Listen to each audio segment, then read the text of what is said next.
Mi propio hijo me tomó del brazo con una dulzura de feria y me dijo que lo mejor para todos era ese cuarto blanco que olía a cloro y sopa recalentada. En la puerta del asilo firmó unos papeles como si estuviera recogiendo una encomienda, y yo, que levanté casas con mis manos y pagué nóminas a fuerza de madrugar, me quedé mirando cómo se cerraba la reja. No hubo discusión, solo esa sonrisa tibia que se les pone a los que ya decidieron por uno. Escucha esta historia hasta el final y dime qué harías tú en mi lugar. Y cuéntame también desde qué ciudad me estás escuchando. Yo nací con el polvo en los zapatos y la espalda llena de sol.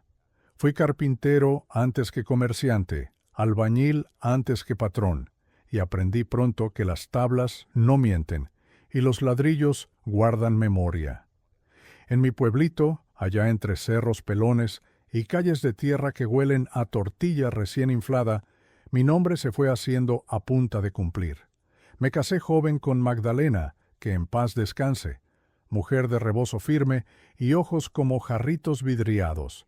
Empezamos con nada hicimos la casa. Primero un cuarto de lámina donde cantaba la lluvia, luego el techo de losa cuando me alcanzó para el cemento, y al final un pasillito con bugambilias donde Magdalena colgaba los ajos y el chile pasado. Entre el taller y la obra siempre me sobraba un retazo de madera, y con eso armé cunas, mesas, juguetes y un mostrador, porque la gente me pedía clavos, bisagras y pintura, y yo, terco como soy, abrí la ferretería en la esquina de la plaza, frente al puesto de tamales de doña Irma y a un lado de la capillita de la Virgen, donde cada diciembre se prenden velas y suena la banda. Nunca fui de cuentas grandes, pero sí de libretas claras. Apuntaba todo con lápiz y regla, lo que entraba, lo que salía, a quién fiaba, a quién ya no. Los domingos, después de misa, ponía una silla a la sombra del fresno y escuchaba a los vecinos, el albañil que necesitaba varilla, el campesino que buscaba alambre para cercar, la maestra que quería brochas para pintar el aula. A veces me pagaban con tiempo, con gallinas, con una canasta de elotes, y yo aceptaba porque la vida es ida y vuelta. Así nos creció el hijo. Le pusimos Ignacio, como el abuelo. Niño de mejillas redondas, curioso, que olía a jabón chimbo y a pasto cortado. De chico se dormía en el mostrador y yo lo cubría con la lona de los sacos de cemento. De grande, cuando sacó su título de licenciado en administración, le di las llaves de la ferretería con un nudo en la garganta y un plato de pozole sobre la mesa. Para que no sufras lo que yo, le dije. Él sonrió y me abrazó fuerte, y Magdalena, con su delantal de florecitas, me apretó la mano debajo de la mesa como diciendo, valió la pena. Pero los años son una noria que da vueltas sin pedir permiso. Primero se nos fue Magdalena, despacito, como se apaga una velita cuando ya rezaste suficiente. El silencio se metió a la casa como el polvo fino que vence todas las rendijas. Yo seguí abriendo a la misma hora, con la radio de pilas cantando boleros y los mismos chistes viejos con los albañiles de siempre. Ignacio ya trabajaba en la ciudad, venía los fines de semana en un carro que yo apenas me atrevía a manejar y me hablaba de planes, modernizar, poner terminal, subir a Internet las existencias, crecer el negocio hacia la capital. Yo asentía con orgullo y también con un temblor que no mostraba. Una cosa es medir madera con escuadra, y otra hablar con bancos y licencias y esos papeles que traen sellos como corcholatas. Luego llegó la nuera, Marta, muchacha de pestaña larga y palabra filosa. Al principio fue sonrisa y plato lavado, luego opinión y decisión. Uno escucha y calla porque así nos criaron, que el joven trae brío y la casa se acomoda de nuevo. Organizaron el inventario, cambiaron los anaqueles, quitaron la foto de Magdalena del mostrador porque no es imagen de venta. Y yo, que soy buey manso cuando hace falta, la llevé al cuarto y la puse junto a la vela que prendo cada noche. No diré que todo era malo. Ganábamos bien, entraban pedidos grandes, y el nombre de la ferretería ese que pinté yo mismo con un rótulo torcido, empezó a sonar en partes donde a mí solo me conocían por el trato y el apretón de manos. Pero en la mirada de mi hijo se asomó una prisa que yo no conocía, una cuenta atrás que exige saltarse el rezo antes de la comida. Papá, hay que pensar en el futuro, me decía, como si yo no hubiera gastado la juventud pensando en el suyo. Los primeros atisbos del desprecio no llegan gritando, entran de puntitas, vestidos de broma. Ay, suegro, usted ya no cargue costales, no sea que se nos quiebre, soltaba Marta con risitas y un olor a perfume caro que me picaba la nariz. Papá, mejor no atiendas, es que ya no escuchas bien a los clientes, decía Ignacio, y me ponía una silla atrás del mostrador, como si fuera un santo de yeso que adorna pero ya no hace cosa. Mi silla, donde dormía el cansancio a media tarde, se volvió mirador de un negocio que era mío y ya no me necesitaba.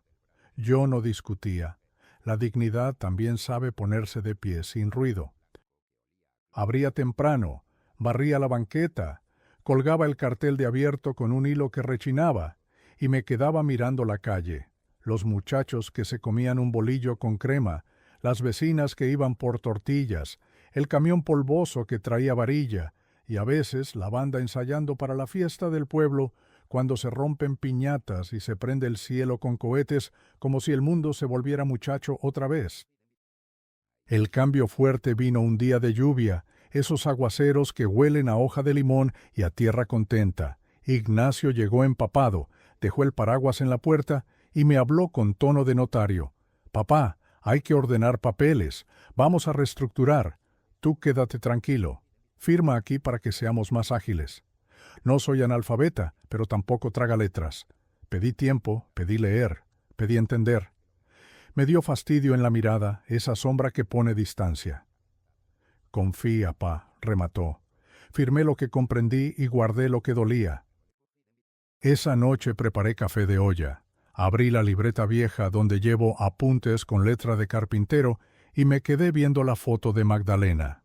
«Mujer», le dije bajito, «el mundo ahora se maneja con pantallas, pero la gente sigue siendo gente».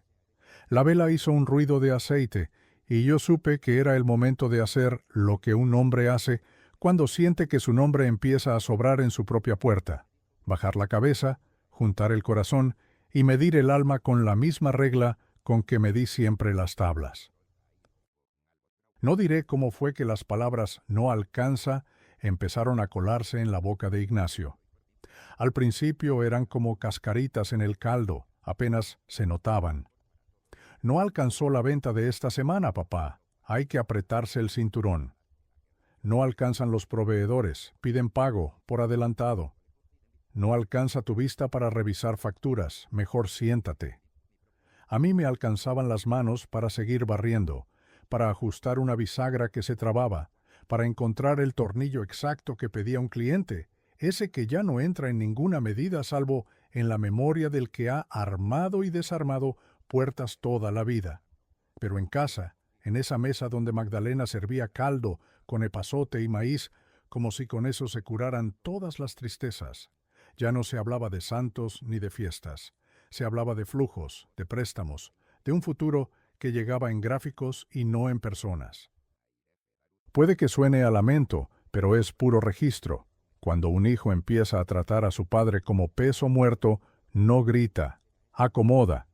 Una caja menos aquí, un «déjame a mí», allá, un «ya no te preocupes», que suena a bendición, pero huele a recambio.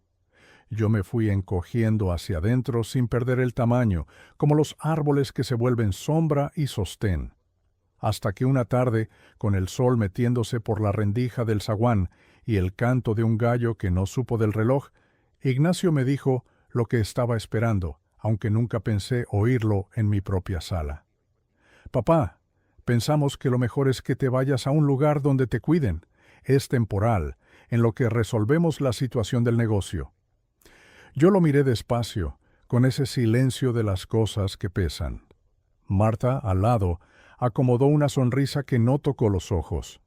Afuera pasaba el carrito del pan con su melodía triste y yo sentí un frío que no venía del clima.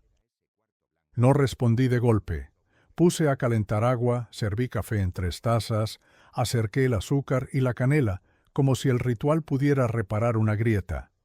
Si creen que es lo mejor, pues háganle, dije por fin, y el eco de mi voz me sonó a madera vieja que todavía aguanta un clavo más. Ese mismo fin de semana me llevaron a conocer el asilo. Las paredes estaban pintadas de amarillo como plátano pinto, los pasillos olían a jabón barato y en el patio una radio escupía rancheras con estática. Una monjita menudita me habló con cariño, me enseñó un cuarto con cama de fierro y una mesita donde cabía justo una foto. «Puede traer sus cosas», dijo. «Claro», agregó Ignacio. «Unas ropitas, lo necesario». Y Marta asentía con una felicidad que no correspondía. Yo toqué el metal de la cama con los dedos, como tantea uno la resistencia de una trave, y supe que algo se había roto, aunque siguiera en su sitio. Esa noche no dormí. Caminé la casa con pasos de calcetín, abrí la puerta del patio y me senté en el banquito de madera a mirar cómo la luna colgaba arriba del naranjo, vieja amiga que no me falla. Encendí la vela de Magdalena, acerqué la foto y me permití llorar bajito, como lloran los hombres que han aguantado tanto que el llanto se les vuelve costura. No sé en qué momento el gallo cantó por segunda vez, solo sé que al amanecer ya tenía la decisión parada en la puerta, con sombrero y machete como una verdad campesina. Cuando Ignacio llegó con los papeles y las prisas, yo ya había guardado en una bolsa de manta mi libreta, la foto de Magdalena y una navaja vieja que fue de mi padre. «Vámonos, pa», dijo. «Vámonos», repetí, y el eco ya no sonó a madera cansada, sonó a tabla nueva que aún huele a bosque. No voy a mentirte, la reja del asilo sonó como suenan los cerrojos que se quedan en la memoria. La monjita me recibió con ese modo suave que aprendí a respetar en los velorios y me enseñó la cama de fierro, una silla bajita y un buró, donde dejé la foto de Magdalena y mi libreta, abierta por la mitad, como si fuera a volverse pájaro. Afuera olía a frijol recién hervido, a cloro y a eucalipto, y el sol caía por el patio con una pereza de domingo. «Aquí va a estar bien, don Ignacio», dijo la hermana, usando el nombre completo que nadie me decía desde la escuela. Yo asentí con la cabeza, guardé las manos en las bolsas del pantalón y me quedé escuchando los radios lejanos, los pasos arrastrando chanclas, el rumor del pueblo al otro lado del muro, como un mar chico que todavía sabe pronunciar mi nombre. Me enseñaron el comedor, los horarios, el consultorio donde una doctora con ojeras se esforzaba por acomodar la salud de todos con la misma receta de paciencia. En una mesa, 3 viejos jugaban lotería con frijoles secos y se picaban con dichos de cantina.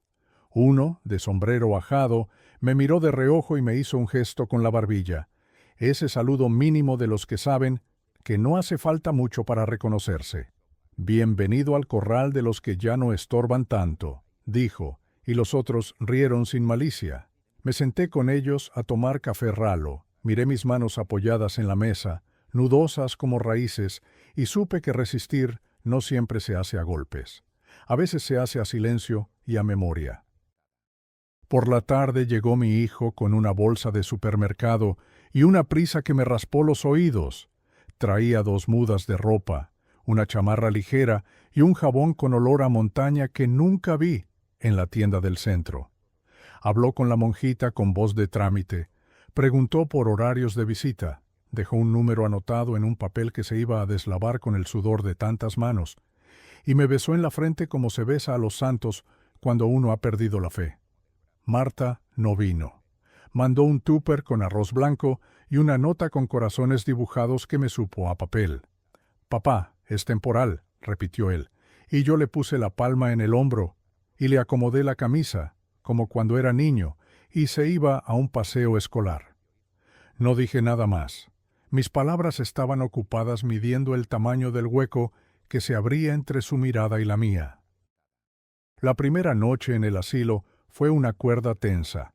La cama rechinó como si se quejara de tan poca costumbre de mi cuerpo, y yo me acosté mirando el techo, acostumbrando los ojos a esa luz apagada que no sabe si es mañana o tarde. Saqué la libreta, toqué con la yema el borde áspero del papel y empecé a escribir no lo que pasaba, sino lo que no debía olvidarse.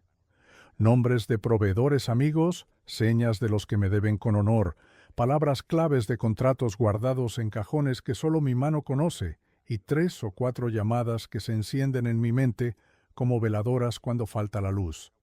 No dibujé un plan, porque un plan es algo que se presume. Planté una semilla, que es distinto. La apreté en la tierra negra del silencio y me prometí regarla con calma, con ese riego parejo con que uno cuida un huerto en sequía. Los días tenían un ritmo de rancho, el desayuno temprano, la misa bajita en la tele, las visitas que venían los domingos con bolsas de pan dulce, los volados por una naranja en el patio, el viento trayendo el olor a tierra mojada cuando algún vecino regaba la banqueta. Yo barría mi pedacito de corredor con la misma atención con que antes barría mi banqueta, le pedía a la hermana una escoba con las cerdas derechas y dejaba el suelo como espejo, no por necedad, sino porque hay oficios que sostienen al alma. Empecé a ayudar en el tallercito de manualidades, que era media mesa con clavos torcidos, martillos cansados y pedacería de madera. A pura lija y paciencia enderecé clavos, afiné martillos, fabriqué percheros de tablero viejo para los compañeros que ya no sabían dónde colgar su suéter. El rumor corrió y un enfermero me pidió arreglar la bisagra de la puerta del consultorio. Luego la monja me dejó cambiar el ganchito del candado de la alacena. Poca cosa, dirá el que no entiende. Pero yo dormí mejor esas noches, porque la madera y el fierro me hablaban de vuelta, y uno soporta cualquier invierno si escucha su nombre en la voz correcta. A la semana, mi hijo dejó de venir a diario y empezó a llamar por teléfono, apurado, siempre entre reuniones, siempre con esa frase que se vuelve coartada. Luego te cuento. Yo respondía con preguntas sencillas. Si había pagado a Benito, el proveedor de varilla que cobra barato pero cobra exacto, si había revisado el recibo de la luz, porque a veces brinca sin motivo. Si no se olvidaba de saludar por su nombre a doña Irma, que pone tamales justo en la esquina y manda clientes cuando uno la trata con cariño.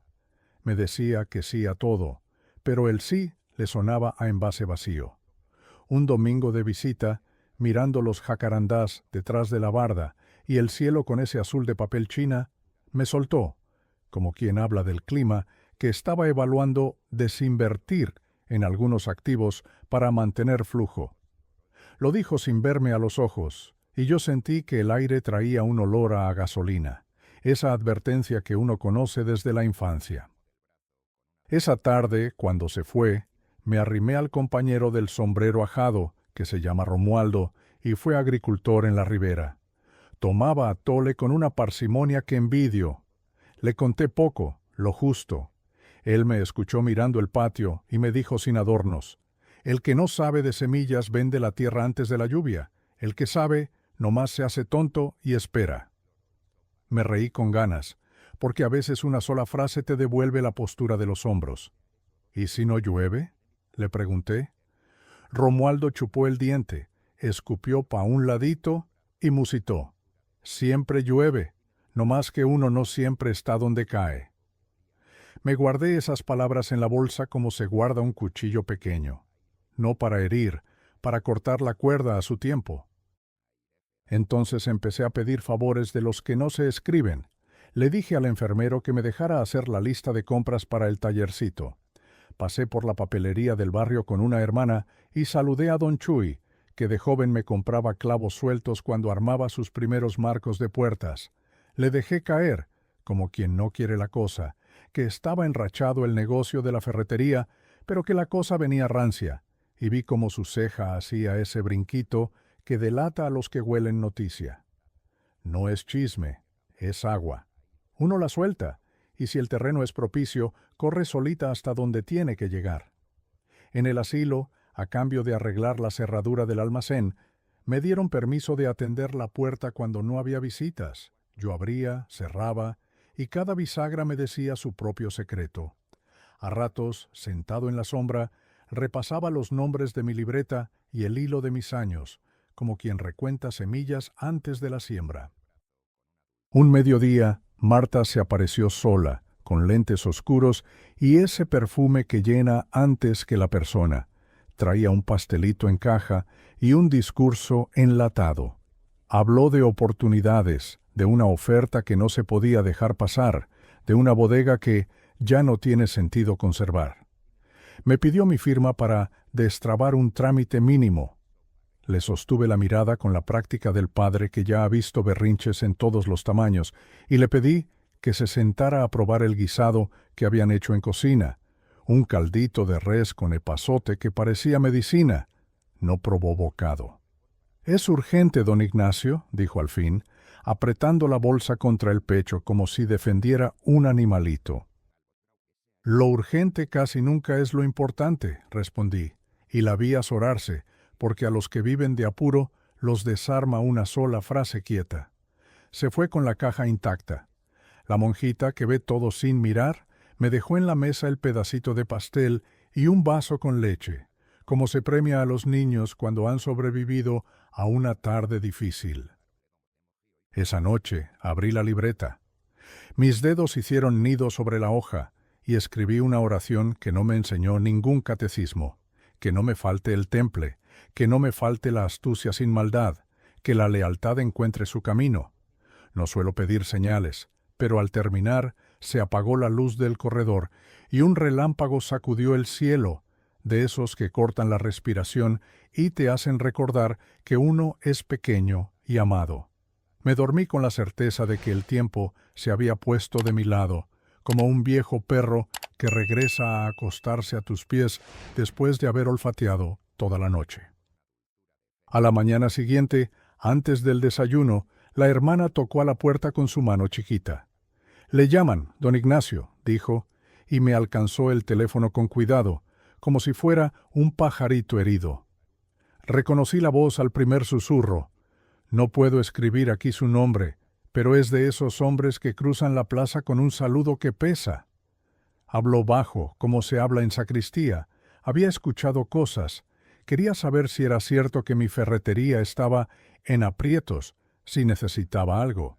Apreté la libreta con la otra mano y respondí con la verdad que no compromete, que a veces hay que dejar que el árbol se quede sin hojas para medir la fuerza del tronco. Del otro lado del hilo hubo un silencio que sonó a asentimiento. «Pásese por la tarde a la capilla», susurró, «o mándeme recado con Romualdo. Tengo 2 o 3 cosas que decirle». Colgué despacio, abrí la ventana, y el olor a pan recién salido me entró por la nariz como una promesa. Entonces supe que la semilla, bien apretadita bajo la tierra, había sentido la primera gota. Esa tarde crucé el patio del asilo con el paso firme de quien lleva los años colgando en la espalda como costal pesado, pero no roto.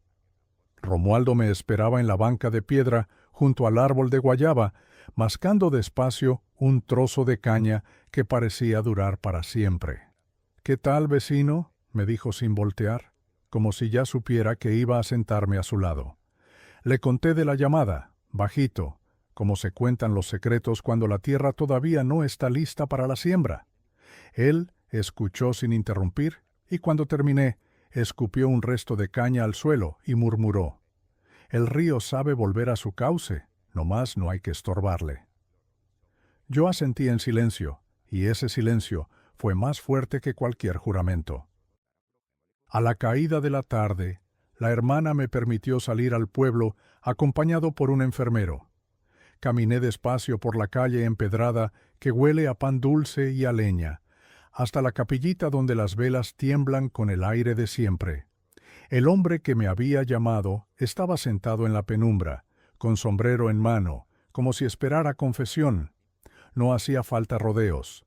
«Ignacio, me dijeron que tu hijo anda moviendo cosas raras, que hasta quiere vender la bodega vieja». Me ardió la garganta, pero mantuve la calma. «Así parece», respondí. Él me miró fijo, y en sus ojos se reflejaban los vitrales de la capilla como espejos de agua. Mira, yo no me meto en pleitos ajenos, pero sé lo que valen tus papeles. Si decides moverte, hay quienes estarían dispuestos a escucharte. Me tendió un papelito doblado con 2 nombres y un número. Lo guardé en la libreta como quien guarda un rosario. Le agradecí con un apretón de manos, y al salir me persigné frente a la Virgen. No pedí milagros, solo lucidez. Regresé al asilo con la cabeza zumbando. En el comedor servían frijoles con epazote y tortillas recién infladas que una voluntaria traía del barrio. Mientras los demás conversaban de achaques y recuerdos, yo jugueteaba con la libreta bajo la mesa. Esa noche, bajo la luz amarillenta de mi cuarto, repasé las anotaciones de toda una vida.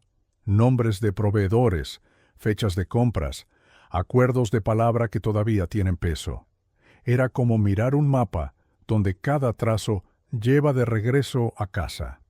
El papelito con los 2 nombres brillaba entre las hojas como moneda recién acuñada, y comprendí que lo que parecía derrota era apenas un desvío del camino. Los días siguientes mantuve la calma, aunque por dentro el corazón me galopaba. Me levantaba temprano, ayudaba en el tallercito a lijar maderas y escuchaba sin interrumpir las quejas de los viejos. Cada tanto, el enfermero me dejaba contestar la puerta y ahí, entre saludos, iba sembrando frases como semillas, que la ferretería ya no era la misma, que el muchacho tomaba decisiones apuradas, que el viejo Ignacio parecía arrinconado. No eran lamentos, eran pequeñas verdades que corrían solas. Y en el pueblo, donde todo se sabe al doblar la esquina, las verdades viajan más rápido que los camiones de pasajeros. Un domingo llegó Ignacio con Marta y los niños, ella con su vestido caro, él con esa prisa que nunca abandona, y los pequeños con caritas de sueño. Trajeron un pastel de cajeta y una sonrisa ensayada. «Papá, estamos pensando vender el terreno detrás de la ferretería. Ya no lo ocupamos y necesitamos capital», lo dijo como quien habla del clima. Yo me quedé mudo, probando el pastel que sabía a cartón, y lo miré a los ojos. «¿Y qué harás cuando no quede nada que vender, hijo?», pregunté despacio. Se rió nervioso, se acomodó los lentes y cambió de tema. Marta, entretanto, soltaba frases como anzuelos, que todo era por el bien de la familia, que no debía preocuparme, que ellos me cuidaban. Pero el cuidado que se anuncia demasiado pronto huele a trampa. Guardé silencio, porque el silencio a veces vale más que 1000 argumentos. Esa noche, al volver a mi cuarto, me encontré un sobre debajo de la puerta, sin remitente, sin firma. Lo abrí con manos temblorosas y encontré dentro un recorte de periódico. Nuevo proyecto industrial en la zona norte. Grandes inversiones previstas. Al pie, escrito a mano, 3 palabras. «Es ahora, Ignacio». El corazón me dio un salto, porque esa zona norte era justo donde quedaba aquel terreno que ellos querían vender a precio de remate. Me senté en la cama de fierro, con el recorte en la mano, y escuché los ronquidos de los otros cuartos, el viento golpeando las ventanas, y supe que la tormenta estaba a punto de desatarse. Al día siguiente, antes de que amaneciera, encendí la vela de Magdalena y le hablé como tantas veces. «Vieja, ahora sí llegó la hora de probar si estas manos todavía saben sostener lo que vale». La llama titiló fuerte, como si me respondiera. Entonces abrí la libreta, marqué los nombres del papelito secreto y con la calma de un hombre que mide 2 veces antes de cortar, empecé a preparar las llamadas que iban a cambiarlo todo. Esa mañana pedí permiso a la hermana para usar el teléfono del despacho. Me lo concedió con esa confianza silenciosa que se le da a los viejos que no levantan la voz. Marqué el primer número del papelito doblado, con los dedos sudando como si fueran jóvenes otra vez.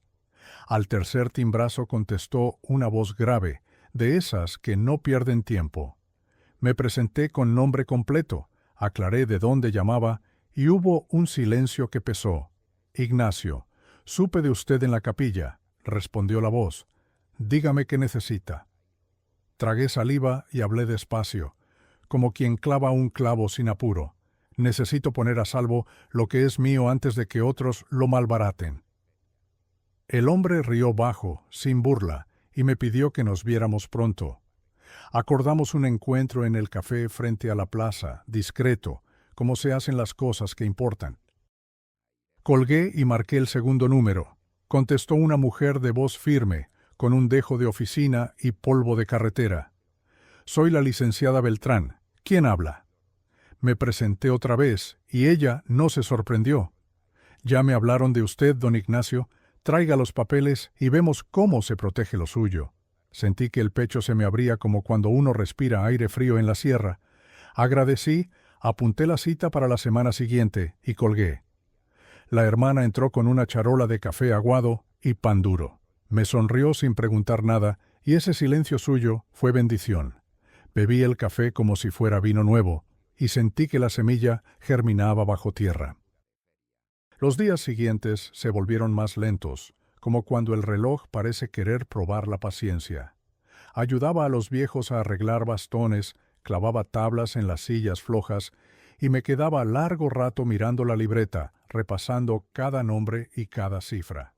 A veces venía mi hijo, apurado, preguntando si necesitaba algo, siempre con esa mirada que no sabe ver más allá de sus propios cálculos.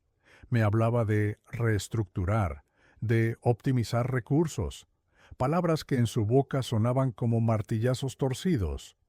Yo lo escuchaba con calma, asentía, y en mi interior lo miraba como a un muchacho que juega con fuego sin darse cuenta de que la casa ya huele a humo.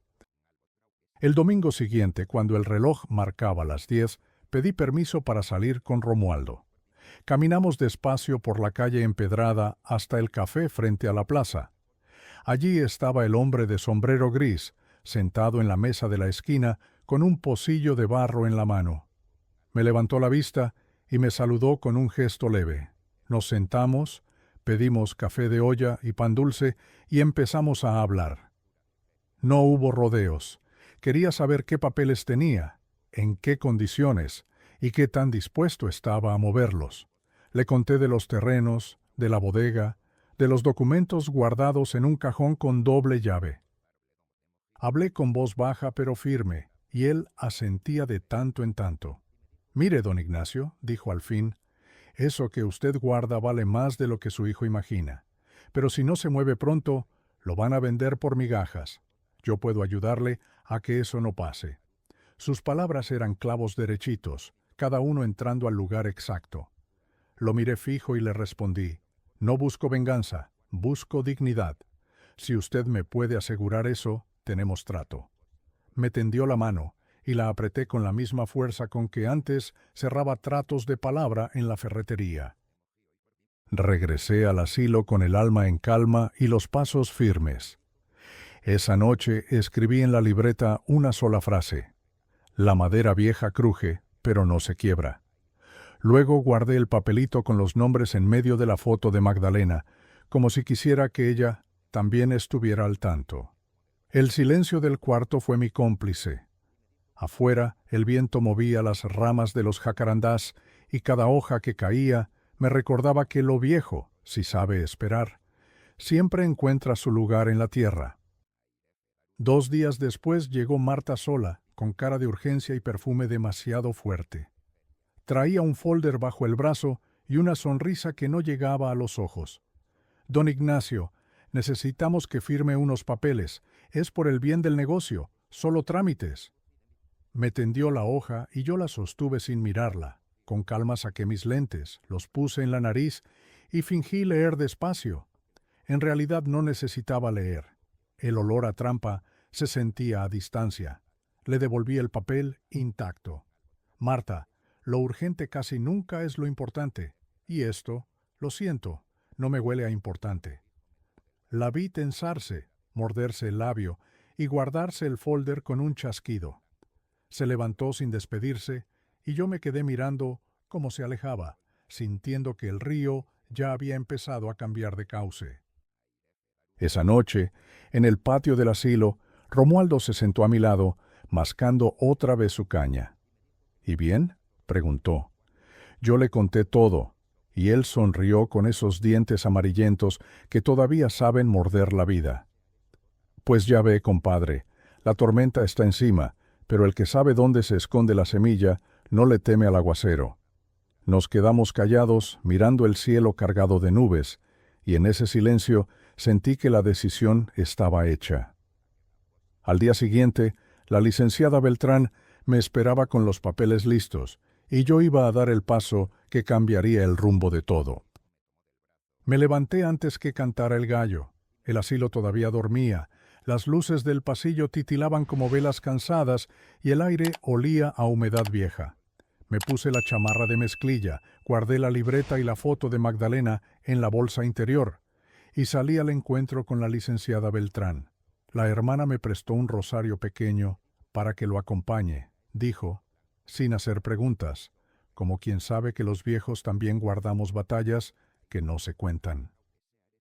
La licenciada me esperaba en una oficina modesta, con paredes forradas de expedientes y una cruz colgada sobre la puerta. Era una mujer de cabello corto, lentes rectos y mirada que no se distrae. Me ofreció café de termo y empezó a revisar los papeles que yo había guardado tantos años en un sobre manila, amarillento de tanto abrirlo y cerrarlo. Mientras pasaba hoja por hoja, yo sentía que me revisaban el corazón. «Don Ignacio, aquí tiene oro puro», murmuró al fin. «Estos títulos, bien puestos en orden, valen más que cualquier deuda que su hijo quiera inventar. Lo felicito». Guardó la casa entera mientras todos pensaban que apenas sostenía el tejado. Me explicó con calma lo que podíamos hacer.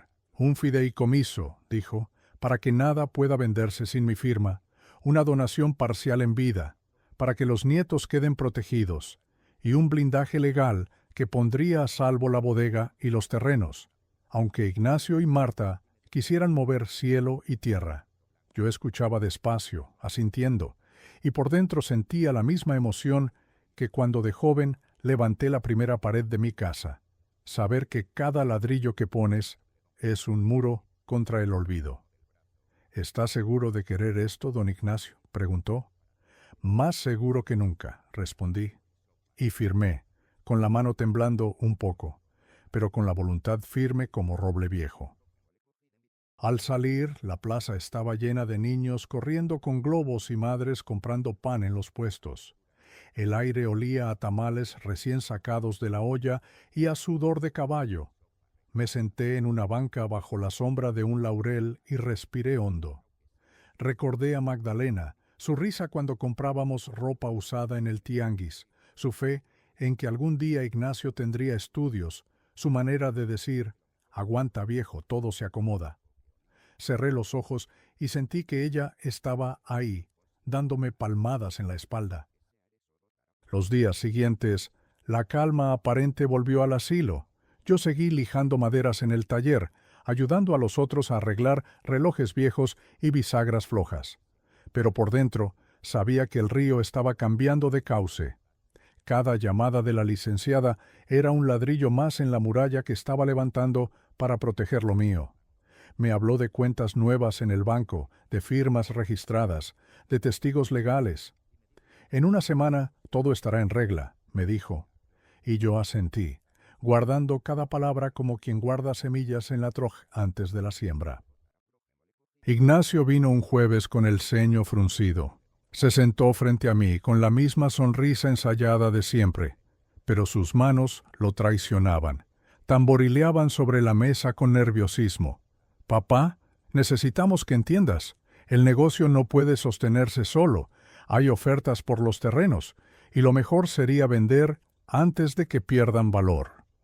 Lo dijo como quien da un sermón, sin dar espacio a réplica. Yo lo miré despacio, con el silencio de las vigas que aguantan tormentas, y no solté palabra. Marta, que lo acompañaba, intervino con voz dulce.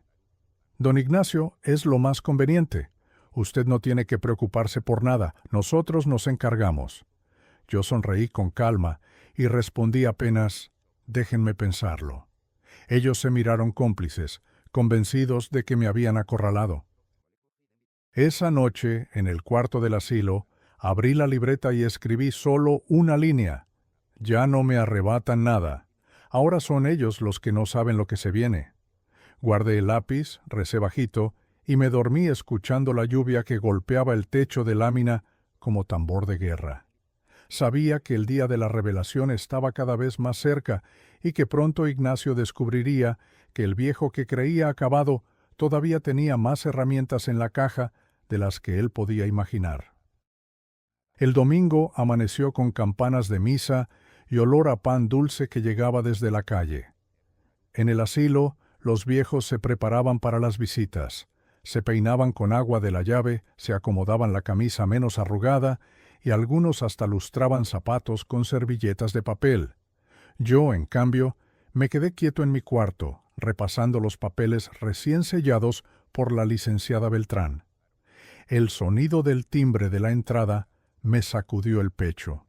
Era Ignacio con Marta y los niños. Entraron sonrientes, como si el domingo fuera fiesta, con una caja de galletas y abrazos rápidos que olían a compromiso. Se sentaron frente a mí en la sala común. Ignacio empezó a hablar con esa voz de vendedor que había aprendido en la ciudad. «Papá, tenemos que acelerar las cosas. La situación está complicada. El terreno ya no vale lo mismo de antes, y si no lo vendemos ahora, lo vamos a perder». Marta asentía con la cabeza, apretando la mano de su hijo como si ensayara un gesto de cariño. Yo los miraba en silencio, con la calma de quien ya ha visto tormentas más grandes que esa.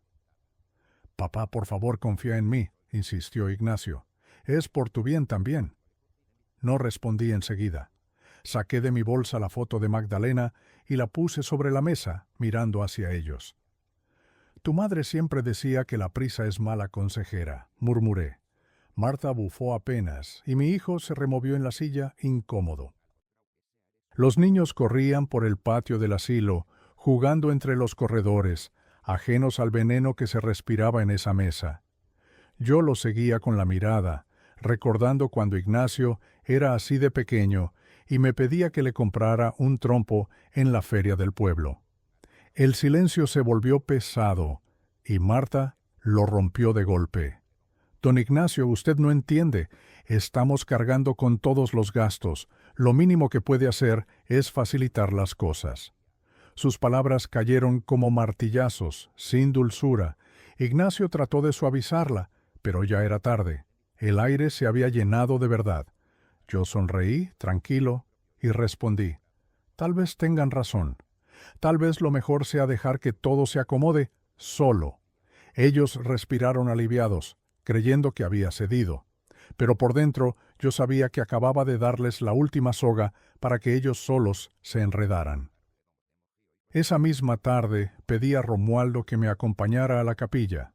Caminamos despacio, saludando a medio pueblo, y al llegar me encontré con la licenciada Beltrán, esperándome en la banca de piedra.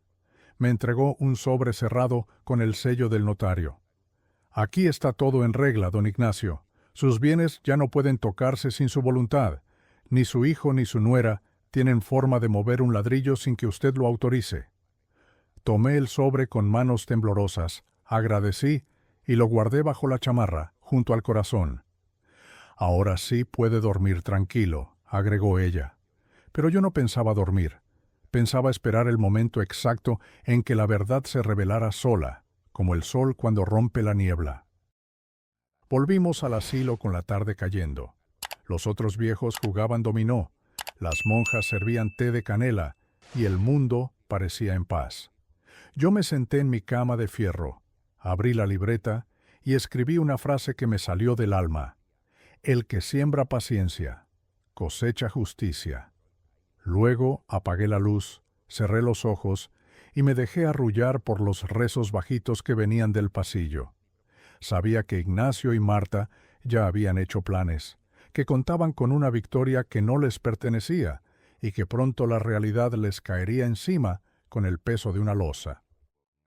El lunes por la mañana, mientras desayunábamos frijoles refritos y pan duro, escuché la radio comunitaria anunciar con voz solemne: «Se confirma el nuevo corredor industrial en la zona norte, con inversiones millonarias. Los viejos del comedor apenas levantaron la vista, pero yo sentí que el corazón me daba un brinco. Ese terreno que ellos creían ruina, esa tierra que yo guardé como secreto, acababa de multiplicar su valor frente a todo el pueblo, y supe, sin decir una palabra, que la tormenta estaba a punto de estallar en casa de Ignacio.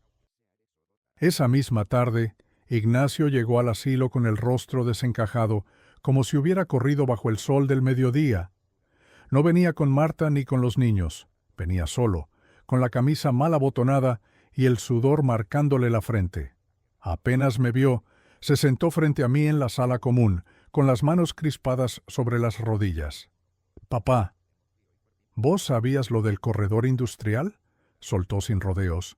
Yo lo miré en silencio, dejando que la pregunta se colgara en el aire como un gallo que canta fuera de hora. «Porque si sabías, ¿por qué no me lo dijiste? Podríamos haber hecho negocio juntos, papá. Nos hubiéramos adelantado a todos». Sus ojos brillaban, no de emoción, sino de codicia. Yo me acomodé despacio en la silla, respiré hondo y respondí: «A veces, hijo, el silencio es la única herramienta que nos queda para medir a las personas». Ignacio se levantó de golpe, caminó de un lado a otro como tigre enjaulado. «¿Y entonces? ¿Qué pensás hacer con esos terrenos? Me vas a arruinar, papá. Ya firmé compromisos, ya adelanté dinero. La gente me va a matar si no cumplo». Sus palabras resonaban más como confesión que como reproche. Ahí entendí que no solo era ambición, había jugado más alto de lo que podía sostener. Lo dejé hablar, desahogarse, gritar casi. Cuando se calmó, le dije despacio: «Los papeles ya no están a tu alcance, Ignacio. Están en manos que no vas a poder mover con engaños ni con prisas». Su rostro palideció y me miró como si no me conociera. «¿Qué hiciste, papá?», preguntó con la voz quebrada. Yo solo respondí: «Lo que tenía que hacer para que no me enterraran vivo antes de tiempo». Esa noche, en el comedor del asilo, Romualdo me dio una palmada en la espalda mientras partíamos un pedazo de pan. «Ya cayó el trueno», me dijo, y yo asentí en silencio. El murmullo de los demás viejos llenaba el aire. Algunos hablaban de dolores, otros de recuerdos, y yo me quedé mirando mi plato de sopa como si fuera espejo. Por dentro sentía una mezcla rara: alivio por haber asegurado lo mío, pero también una punzada de tristeza por ver a mi hijo reducido a la desesperación. No era la primera vez que la vida me enfrentaba a decisiones duras, pero nunca había dolido tanto. Al día siguiente, Marta apareció sola, con lentes oscuros y el ceño fruncido. Traía un sobre que dejó sobre mi mesa con un golpe seco. «¿Qué significa esto?», preguntó, casi escupiendo las palabras. Dentro estaban las copias certificadas del fideicomiso y de la donación. «¿A quién se le ocurre dejar fuera a su propio hijo? ¿Usted sabe la vergüenza que estamos pasando?». Su voz era veneno puro. Yo tomé el sobre con calma, lo cerré y respondí: «Vergüenza es echar al propio padre de su casa como si fuera un mueble viejo. Lo demás es apenas consecuencia». Ella se levantó de inmediato, murmurando insultos entre dientes, y se fue dejando el perfume fuerte como nube amarga. Las monjas me miraban con un respeto nuevo. Una de ellas, la más joven, me ofreció un té de hierbabuena y me dijo bajito: «Don Ignacio, usted tiene una fortaleza que impresiona».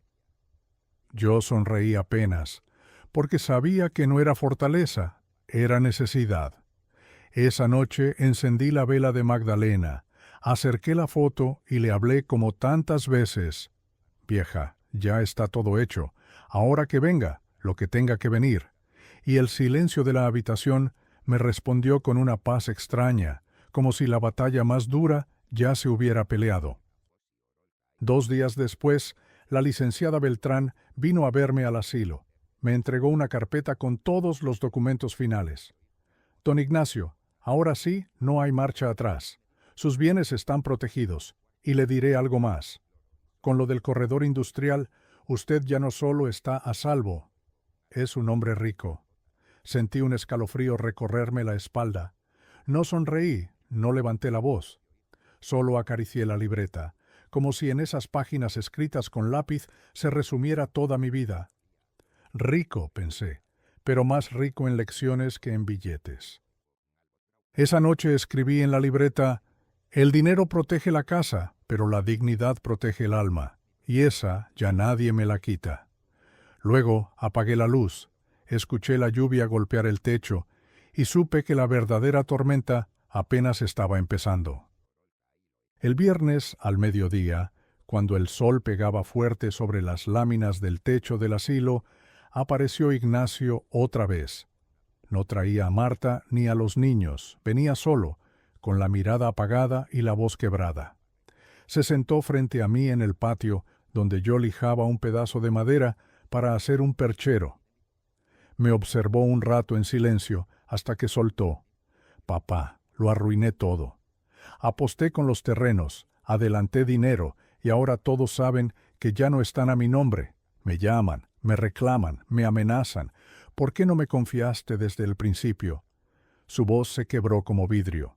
Yo dejé la lija sobre la mesa, lo miré a los ojos y respondí con calma: «Porque la confianza no se pide, hijo, se gana». Se cubrió la cara con las manos y se echó hacia adelante, como muchacho que recibe su primer castigo. Lo vi llorar, por primera vez en muchos años, y no me moví. No lo abracé, no lo consolé, porque entendí que ese llanto no era por mí ni por lo que me hizo, sino por lo que había perdido.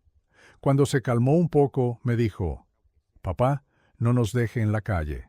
Piense en mis hijos, en su sangre», y ahí me ardió el corazón, porque mis nietos son lo único puro en toda esta maraña.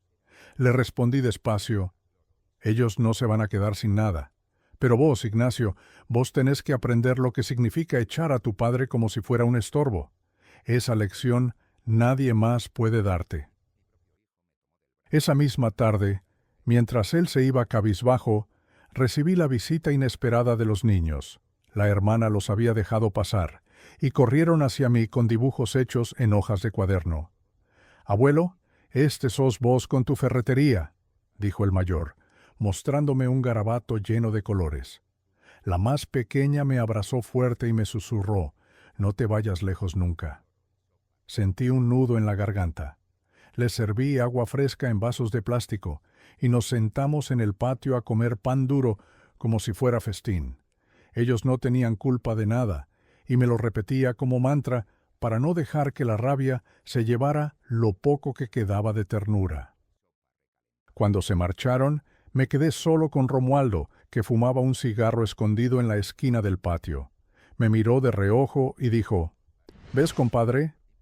La sangre no siempre falla, pero el camino a veces se tuerce. Los nietos sabrán enderezarlo si uno les deja la guía». Le di la razón en silencio. Esa noche abrí la libreta y escribí una nueva condición. Ellos tendrán lo suyo cuando cumplan 25 años, pero con una sola regla: visitarme mientras viva. Así quedó sellado en mi corazón, y pronto lo pondría en papel con la licenciada. Al día siguiente, Marta se apareció con una furia contenida. Me buscó en la sala común, y sin importarle las monjas ni los otros viejos, me señaló con el dedo: «Usted nos dejó en ridículo, don Ignacio. ¿Qué clase de padre hace esto? ¿Cómo piensa que vamos a sostener a los niños sin dinero?». Su voz subía como trompeta desafinada. La hermana mayor se acercó para calmarla, pero yo levanté la mano. «Marta», le dije, «no me vengas a hablar de sostener. Yo sostuve a tu marido desde que nació, sostuve esta casa con mis manos, sostuve a mi mujer hasta el último aliento. Si ustedes no saben sostenerse ahora, no es mi culpa». Su cara se puso roja, dio media vuelta y se fue golpeando la puerta como látigo. Me quedé con el corazón agitado, pero también con una serenidad nueva. Esa noche, frente a la vela de Magdalena, hablé con ella. «Vieja, ya no me tiemblan las manos, hice lo que tenía que hacer. Lo demás, que lo decida el tiempo». Y al cerrar los ojos, sentí que por primera vez en mucho tiempo podía dormir sin miedo a que me arrebataran lo poco o lo mucho que me quedaba. Pasaron unos días de calma tensa, como esos atardeceres en que el cielo se queda quieto antes de soltar la tormenta. En el asilo, la vida seguía igual, los viejos contando las mismas historias, las monjas sirviéndote de canela, y yo en el tallercito, enderezando clavos y reparando sillas flojas. Pero por dentro sabía que afuera el mundo hervía. Ignacio no venía, Marta tampoco, y el silencio de su ausencia pesaba más que sus visitas falsas. Cada noche, al abrir la libreta, veía los nombres y las cifras que ya estaban a salvo, y sentía que el peso de los años se hacía más ligero. Un miércoles por la tarde, mientras ayudaba a Romualdo a arreglar un bastón, la hermana me llamó. «Don Ignacio, lo buscan». Me limpié las manos con un trapo y salí al patio. Ahí estaba Ignacio, demacrado, con los ojos hundidos y la barba crecida. Caminaba nervioso como si lo persiguiera su propia sombra. Se me acercó y habló casi en un susurro. «Papá, Marta se fue, me dejó con los niños. Dice que no soporta la vergüenza, que no quiere estar con alguien que perdió todo». Lo miré fijo, sin alegría ni tristeza, solo con ese peso sereno que da la experiencia. «¿Y ahora, hijo, qué piensas hacer?». Él bajó la mirada y murmuró: «No sé. Estoy solo en la casa que era tuya. Todo me recuerda a vos, pero sin vos no sirve de nada». No contesté enseguida, dejé que el silencio hablara por mí. Al fin le dije: «La casa sin respeto no es hogar, Ignacio. Podés tener paredes, muebles y hasta dinero, pero si falta la dignidad, todo se vuelve hueco». Sus ojos se llenaron de lágrimas, y por primera vez lo vi como al niño que alguna vez fue, no como al hombre que me había traicionado. Se quedó un rato más, en silencio, y se fue sin despedirse. Yo regresé al taller y seguí lijando el bastón como si nada hubiera pasado, pero dentro de mí una herida vieja se removía. Esa noche, cuando los demás dormían, abrí la libreta y escribí con mano firme: «El perdón no se regala por lástima. El perdón llega solo cuando el corazón está listo». Y yo todavía no lo estaba. Encendí la vela de Magdalena y le hablé bajito: «Vieja, nuestro hijo está cosechando lo que sembró. Me duele, sí, pero no puedo cargar otra vez con lo que no me corresponde». La llama tembló como si me diera la razón, y yo me dormí con esa paz amarga que deja la verdad. Al día siguiente recibí una carta. Era un sobre doblado, con la letra torpe de mis nietos. Decía: «Abuelo, queremos verte. Te extrañamos. Mamá ya no está y papá no nos cuenta nada. ¿Podemos ir contigo?».